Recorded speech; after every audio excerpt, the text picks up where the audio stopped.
আমরা সামনের দিকে যাই, আমাদের হচ্ছে মৌলিক একক এবং যৌগিক একক। তাইলে আমরা মৌলিক একক কি পড়ছিলাম? আমরা দেখছিলাম যে দৈর্ঘ্য একটা মৌলিক রাশি, তাই না? দৈর্ঘ্য মৌলিক রাশি। দৈর্ঘ্য কিভাবে প্রকাশ করা হয়? দৈর্ঘ্য প্রকাশ করা হয় হচ্ছে এইভাবে, 5 মিটার। এই পুরাটা কি? পুরাটা হচ্ছে দৈর্ঘ্য, একটা মৌলিক রাশি। আর মৌলিক রাশির যে এককটা, এটাকে কি বলে? এটাকে বলে হচ্ছে আমাদের মৌলিক একক। মৌলিক একক। মৌলিক একক কি কি? এই জিনিসগুলো তো আমরা পড়ছি, তাই না? মৌলিক একক কি কি ছিল? মৌলিক রাশি হচ্ছে 60টা। পৃথিবীতে পুরা ইউনিভার্সে মৌলিক রাশি আছে 60টা। প্রত্যেকটা মৌলিক রাশির এককগুলাও কি? এককগুলাও হচ্ছে আমাদের ফিক্স এককও 60টা ছিল, তাই না? আমরা দেখছি দৈর্ঘ্য পরিমাপের একক কি? মিটার। ভর পরিমাপের একক হচ্ছে কি? কেজি। সময় পরিমাপের একক সেকেন্ড। তাপমাত্রার পরিমাপের একক কেলভিন। তড়িৎ প্রবাহ পরিমাপের একক অ্যাম্পিয়ার। গত ক্লাসের কথা মনে করে দেখো। এরপর হচ্ছে আলোক ঔজ্জ্বল্য বা আলোর তীব্রতা পরিমাপের একক কি? ক্যান্ডেলা। পদার্থের পরিমাণ পরিমাপের একক কি? মোল। সো এগুলা সবই কি? এগুলো সবই হচ্ছে আমাদের মৌলিক একক। তো মৌলিক একক আমরা কিন্তু অলরেডি পড়ে ফেলছি, 7টাই মৌলিক একক আছে। এই কথাটা দেখো বলা হয়েছে যে মৌলিক রাশি যেরকম 7টা, ওরকম মৌলিক একক কি? মৌলিক একক হচ্ছে 7টা। ঠিক আছে? রাশি যে নাম্বার দিয়ে প্রকাশ করে বা নাম্বারের শেষে যে কথাটা লেখা হয়, নাম্বারের শেষে যে জিনিসটা লেখা হয়, ওইটাই তো একক। তো মৌলিক রাশি যদি 7টা হয়, মৌলিক এককও 7টা। যৌগিক একক কি? যৌগিক একক হচ্ছে যে একই রাশির উপর নির্ভর, একটা রাশি দিয়ে প্রকাশ করা যায় না, এরকম এককগুলাকে কি বলে? এককগুলাকে বলে হচ্ছে আমাদের যৌগিক একক। ঠিক আছে? সো এটা কি হয়? এটা হচ্ছে একাধিক মৌলিক এককের সমন্বয় তৈরি হয়। যেমন আমরা যৌগিক রাশি কি পড়ছি? ক্ষেত্রফল একটা যৌগিক রাশি, তাই না? কারণ ক্ষেত্রফল কিভাবে বের করে? ক্ষেত্রফল বের করা হচ্ছে আমাদের দৈর্ঘ্য গুণ প্রস্থ। ঠিক আছে? ক্ষেত্রফল আমাদের নির্ণয় করার সূত্র কি? নির্ণয় করার সূত্র হচ্ছে দৈর্ঘ্য গুণ প্রস্থ। আচ্ছা, তাহলে ক্ষেত্রফলের একক কি হবে? ক্ষেত্রফলের এককও এইভাবেই বের করতে হবে। ক্ষেত্রফলের একক কি? ক্ষেত্রফলের একক। ক্ষেত্রফলের একক হচ্ছে আমাদের দৈর্ঘ্যের একক। দৈর্ঘ্যের একক একক গুণ প্রস্থের একক।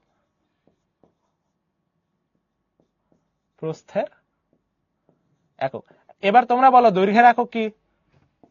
দৈর্ঘ্যের এসে একক কি? অবশ্যই তোমরা জানো দৈর্ঘ্য মাপা হয় মিটারে। সো দৈর্ঘ্যের একক হচ্ছে আমাদের মিটার। গুণ প্রস্থের একক কি? প্রস্থ মাপা হয় আমাদের মিটারে, তাই না? উচ্চতাও মাপা হয় মিটারে। সো আমাদের প্রস্থের একক কি? প্রস্থের একক হচ্ছে মিটার। ঠিক আছে? এইটুকু তো আমরা বুঝলাম যে এম গুণ এন হবে, এম হবে, এইটুকু তো আমরা বুঝছি, তাই না? হ্যাঁ, সঞ্জিদা, নিধি ওরা বলতেছে যে মিটার হবে। আচ্ছা, ঠিক আছে। তাহলে এটা যদি হয়, তাহলে দেখো এই জিনিসটাকে আমাদের একটা জিনিস কয়বার গুণ আছে, যদি একই জিনিস বারবার গুণ অবস্থায় থাকে, সেই জিনিসটাকে আমাদের আসলে এইভাবে লেখা যায়, মিটার স্কোয়ার আকারে লেখা যায়। ঠিক আছে? এখানে আমাদের পাওয়ার, এইটাকে বলা হচ্ছে পাওয়ার। ঠিক আছে? এম এর উপরে কোনায় আমরা হইতেছে একটা সংখ্যা লিখে দিতেছি। এই সংখ্যাটা কি? এই সংখ্যাটা হচ্ছে আমাদের কয়বার এম গুণ অবস্থায় আছে। ঠিক আছে? কয়বার এম গুণ অবস্থায় আছে, এইটাই আমরা এই কর্নারে লিখতেছি। এটাকে বলা হচ্ছে এম এর পাওয়ার। এন্ড এটাকে আমাদের ইংলিশে কিভাবে পড়ে? এটাকে ইংলিশে পড়া হচ্ছে আমাদের মিটার স্কোয়ার। আর তোমরা বাংলায় এটাকে বলা হচ্ছে বর্গমিটার। বর্গমিটার। ঠিক আছে? তো বর্গমিটার যে জিনিসটা বলো, সেই জিনিসটাকেই আমরা কি ক্ষেত্রফলের অঙ্ক যখন করছি ছোটবেলায়, তখন কি ক্ষেত্রফলের একক বর্গমিটার বলতাম না? বর্গমিটারের ইংলিশটাই হচ্ছে মিটার স্কোয়ার। ঠিক আছে? আর মিটার স্কোয়ারকে আমাদের এই এককের ভাষায় হচ্ছে এইভাবে লেখায়। ঠিক আছে? M square. এম এর উপরে হচ্ছে কি? এম এর উপরে হচ্ছে 2। এম এর উপরে 2 থাকার মানে হচ্ছে যে এম দুইবার গুণ অবস্থায় আছে। ঠিক আছে? আচ্ছা, সেম জিনিসটা আমরা এরপরের আয়তনেরটা দেখলে আরো ভালো মতো বুঝবো। আয়তনের একক কি? আয়তন মানে কি? আয়তন মানে হচ্ছে আমাদের দৈর্ঘ্য গুণ প্রস্থ গুণ কি? উচ্চতা, তাই না? দৈর্ঘ্য গুণ প্রস্থ গুণ উচ্চতা। আচ্ছা, এটা যদি হয় তাহলে আয়তনের একক কি হবে?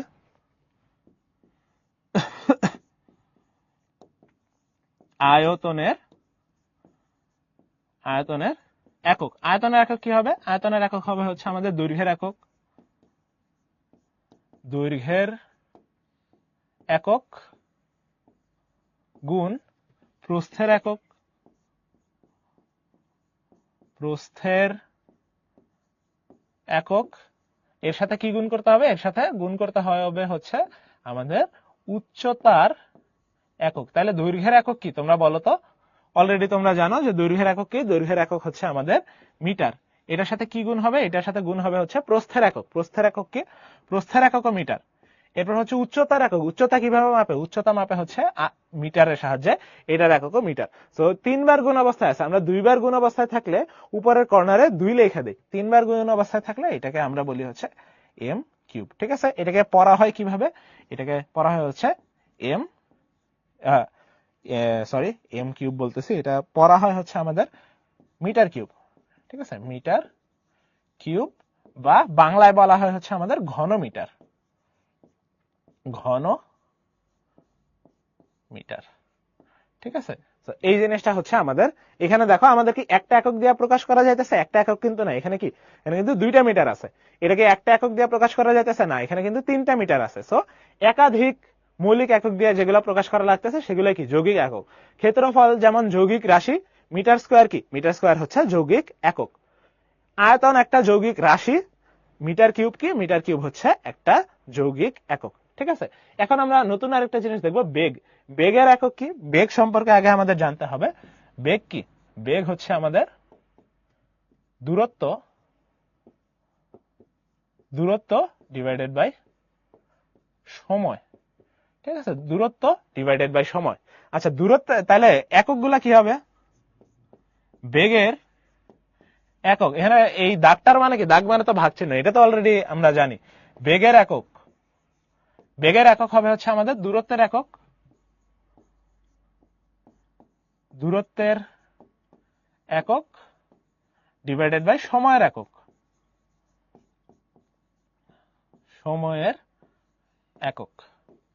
ঠিক আছে, আচ্ছা, দূরত্বের একক কি? দূরত্ব মাপা হয় কিভাবে?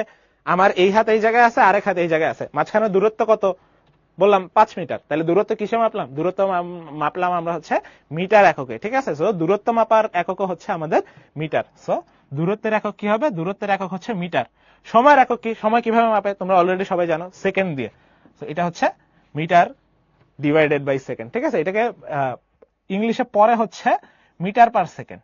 ঠিক আছে, মিটার পার সেকেন্ড। এইভাবে হচ্ছে পরে, কিভাবে পরে তোমাদের না জানলেও চলবে, আপাতত জাস্ট জানা রাখো এটা হচ্ছে মিটার ভাগ সেকেন্ড, এরকম একটা একক হয়। কিন্তু আমরা এটাকে কি করি? আমরা এটাকে এইভাবে লিখি না, আমরা এটাকে একটু সাইড বাই সাইড লিখি। ঠিক আছে, এটাকে মিটার ভাগ সেকেন্ড, এটাই তো, এটাকে আমরা এইভাবে লিখি। ঠিক আছে, আমরা উপরে নিচে না লিখে আমরা হচ্ছে একটু ডানে বামে লিখি, যাতে দেখতে সুন্দর হয়। ঠিক আছে, তো এটা আমরা মনে করো একটা বেগ লিখবো, একটা গাড়ি যাইতেছে, একটা গাড়ি এইদিকে যাচ্ছে, সেটা কততে যাচ্ছে? এটার বেগের মান হচ্ছে 50। এটা আমরা কিভাবে লিখি? 50-র পরে লিখি হচ্ছে মিটার পার সেকেন্ড। ঠিক আছে, এইভাবে করে হচ্ছে আমাদের বেগ প্রকাশ করা হয়। আমাদের এইটুক হচ্ছে আমাদের বেগের একক। ঠিক আছে, তো এখানেও দেখো, এখানে একটা মিটার আছে, একটা সেকেন্ড আছে। কোন একটা মৌলিক একক দিয়ে কি প্রকাশ করা গেছে? না, 2টা মৌলিক একক লাগছে। তাহলে এটাও কি? এটাও হচ্ছে একটা যৌগিক একক। ঠিক আছে, আমরা কি এই পুরো জিনিসটা বুঝতে পারছি?